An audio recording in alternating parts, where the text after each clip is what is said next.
Friends, I welcome all of you to my channel Bank Nifty Tomorrow. Friends, I am certified in equity and derivatives. मैंने आपके सामने bank Nifty spot का 15 minutes time frame का chart यहाँ पर display किया हुआ है। तो दोस्तों, जब हम एनालिसिस करते हैं चार्ट का, हमें बहुत सारे फीचर्स चार्ट में दिखाई देते हैं, ठीक है। मार्केट में हमेशा कुछ ना कुछ न्यूज़ चलता रहेगा, अलग अलग टाइप के सेंटिमेंट्स रहेंगे, कोई बुलिश है, कोई बेरिश है, मार्केट कभी ऊपर जाएगा, कभी नीचे जाएगा। एक लाइन में तो मार्केट कभी एक स्पॉट के ऊपर तो कभी रहेगा नहीं, राइट। तो it will keep fluctuating, it will keep moving, ठीक है। जैसे अभी यहाँ पे देखिए, इम्पॉर्टेंट चीज़ है यहाँ पे that we have to understand the psychology, we have to analyse the psychology. जब हम एनालिसिस करते हैं मार्केट का या चार्ट का, तो there are different types of analysis. हमें सिर्फ इतना पता होता है कि we have to see the chart, we see the support, resistance, ये देखो, वो देखो, एंड पैटर्न देखो, वगैरह वगैरह, ठीक है। All this things are the part of the technical analysis. Technical analysis is not only analysis, there are different types of analysis. जैसे कुछ लोग होते हैं वो they consider the fundamentals, they do fundamental analysis. कुछ लोग होते हैं, जैसे हम डेली करते हैं यहाँ पे discussion, that is a technical analysis. And there is one more analysis which is psychological analysis, ठीक है, सेंटिमेंट का एनालिसिस। तो कभी कभी वो फैक्टर्स भी हमें कंसिडर करने पड़ते हैं, दिमाग में लाने पड़ते हैं, right. And all this things are inter related. ऐसा नहीं है कि कोई चीज़ आइसोलेशन में काम करती है, कि फंडामेंटल आइसोलेशन में है, टेक्निकल अलग है, फंडामेंटल अलग है, सेंटिमेंट्स अलग है। ऐसा नहीं हो सकता।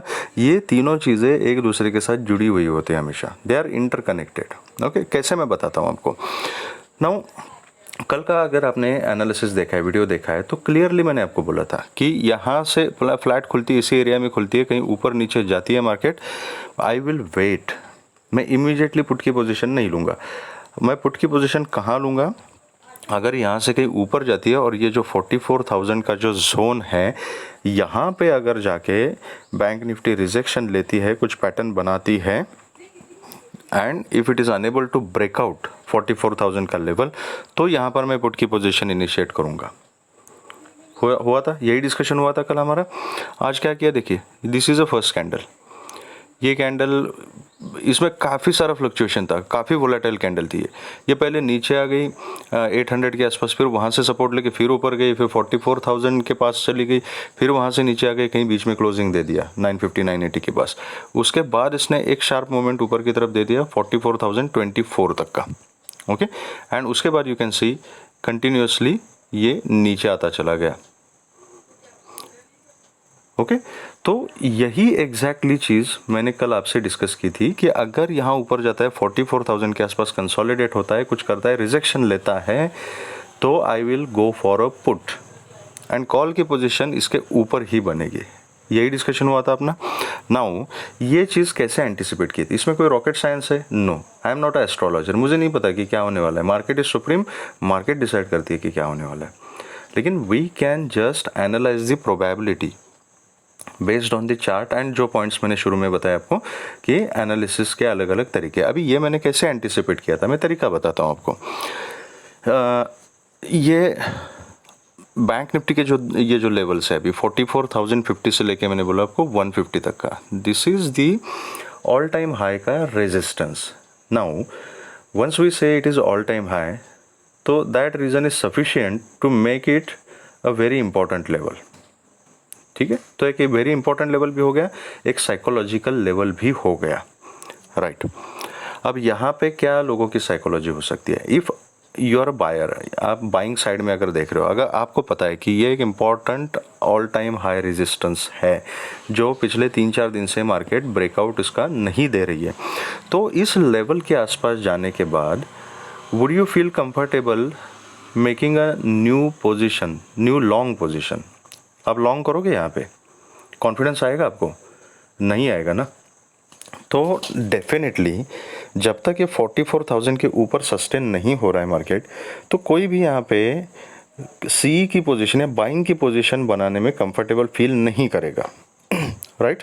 ऑन द कॉन्ट्ररी, अगर आप सेल साइड के लिए सोच रहे हो, तो ये जो इम्पोर्टेंट लेवल्स है, यहाँ पर आपको सेल करने के लिए you have got a valid reason, you have got a very good setup over there, क्योंकि आपको पता है कि यार मैक्सिमम टू मैक्सिमम इसका 44,150 इज द रेजिस्टेंस, 160 पकड़ लीजिए 10 पॉइंट्स का बफर लेके, ठीक है। तो जितना 150 के आसपास मुझे मार्केट मिलेगी वहाँ पे मैं अगर शॉर्ट करता हूँ तो इट इज़ हाईली पॉसिबल कि ये नीचे आ जाएगा और मुझे कम से कम एक 200-250 पॉइंट तो मिलेंगे। तो यहाँ प्रोबेबिलिटी ज़्यादा किसकी है, मतलब कॉन्फिडेंट होने की, पोजीशन बनाने में कॉन्फिडेंस बिल्टअप होने की प्रोबेबिलिटी किसकी ज़्यादा है, बायर्स की या सेलर्स की? डेफिनेटली बायर्स की, सॉरी सेलर्स की। बायर्स का कॉन्फिडेंस कब बढ़ेगा, जब ये कंटिन्यूसली 4450 के ऊपर ट्रेड करना शुरू करेगा, then there will be a probability कि अभी ये 3-4 दिन कंसोलिडेट करने के बाद अगर 4480 के ऊपर सस्टेन कर रहा है, इसका मतलब ये 150 को अभी ब्रेक करने की पॉसिबिलिटी अभी बढ़ चुकी है। This is more probability, so that it will increase the confidence of buyers. ज़्यादा से ज़्यादा बायर्स वहाँ पे अपनी पोजीशंस जब ऐड करेंगे एंड मार्केट को 150 के क्लोज लेके जाएंगे, that time the sellers will think कि अभी अगर ब्रेकआउट हो गया and in a momentum if market goes 300-400 points up, because ये इम्पॉर्टेंट लेवल है all time high. Again and again I am saying because that is the main basis of this psychology. तो once that level is broken and breakout sustain हो जाता है तो 300-400 point पता नहीं market कितना आ जाएगी, ऊपर तो खुला आसमान है। तो जब ये market will start approaching towards 150 in a momentum, उस समय सेलर्स का कॉन्फिडेंस कम होगा एंड जैसे ही ब्रेकआउट करने लगेगी मार्केट तो उस समय एक वो अपनी पोजीशंस को एडजस्ट करेंगे, क्लोज करेंगे एंड फिर आपको शॉर्ट कवरिंग की रैली देखने को मिल जाएगी which will take market further upside.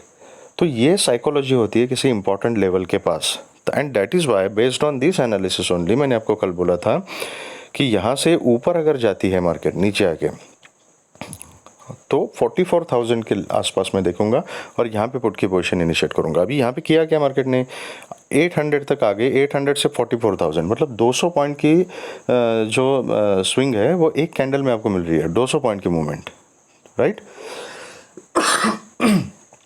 तो नेचुरली बायर्स विल फील, जो छोटे हमारे जैसे छोटे रिटेल ट्रेडर्स हैं उसको क्या लगेगा, 800 से 44 तक जा रहा है, इतना बाइंग प्रेशर आ गया तो अभी तो ब्रेकआउट होके ही रहेगा। और अगर गलती से आपने यहाँ पे 44 के आसपास बाइंग की पोजीशन बनाई तो यू आर ट्रैप्ड। कोई भी एक्सपीरियंस ट्रेडर ये गलती नहीं करेगा एक इंपॉर्टेंट लेवल के पास, ठीक है। तो so much so far about psychology. I hope ये सब जो मैं चीज़ें आपको बता रहा हूँ you like it and you understand it, और ये मार्केट में आपके काम आती है।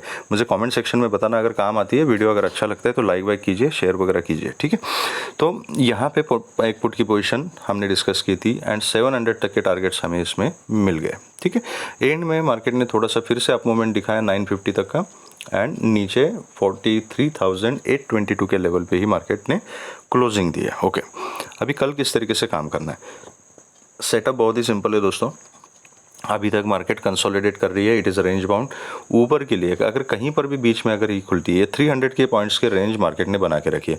अगर फ्लैट खुल के ऊपर जाती है तो आई विल ऑब्जर्व 4430 के आसपास। अगर 4430 के ऊपर मार्केट सस्टेन हो जाती है तो छोटी क्वांटिटी में कॉल की पोजीशन ले लूँगा। अगर 150 का ब्रेकआउट मिलता है तो I will continue in my position and add further quantity in that, ठीक है। ऊपर के टारगेट जो कल मैंने बोले थे वैसे ही मिलेंगे। अगर 150 के ऊपर जाती है तो 280, 330 तक के टारगेट्स मिल सकते हैं।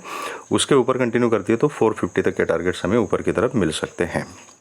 अगर फ्लैट खुल के नीचे आती है I will wait, I will observe कि ये 700 या 800 के आसपास बैंक निफ्टी का यहाँ पे प्राइस एक्शन क्या बन रहा है। अगर यहाँ पे सपोर्ट का कोई सीन बनता है तो फिर मैं यहाँ पे कॉल की पोजीशन बनाऊंगा, ठीक है।